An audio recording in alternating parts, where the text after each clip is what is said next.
Okay, so today we're going to be discussing subtracting fractions. So like yesterday, in the previous video, we'll be looking at the general form first of all. So we have, say, a over b minus c over d, where a, b, c, and d are all positive integers. B and d can't be equal to 0, as we can't divide by 0. Alright, so if we want to rewrite this somehow, we'll multiply the denominators of the two fractions together, multiply a and d together in the numerator, and then also we'll subtract b and c away from the product of a and d in the numerator also. So if we rewrite this, that'll look like bd in the denominator, and we'll have ad minus bc. So similar to when adding fractions, just a sign change really is the only difference there.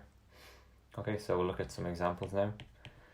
So let's say we have 7 over 5 minus 3 over 2. Okay, so we multiply 5 and 2 together. Then we have 7 and 2 and 3 and 5.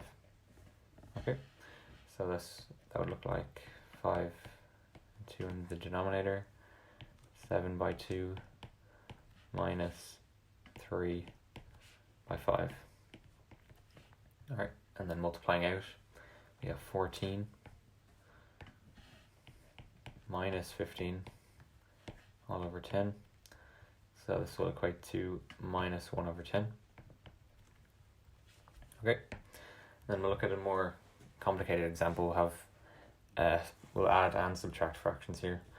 So imagine we have 9 over 2 minus 6 over 5 plus 2 over 3.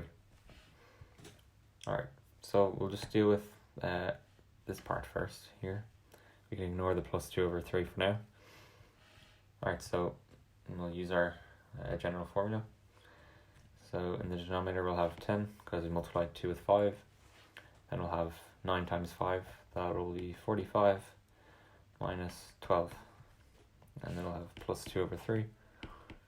And if we simplify the numerator here, we have 33 over 10 and plus 2 over 3.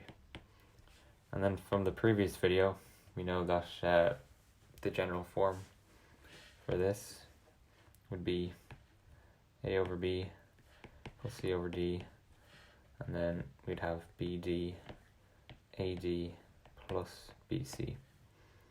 Okay, so looking at that, we have 30 in the denominator, and we have 33 by 3, which is 99, plus 20.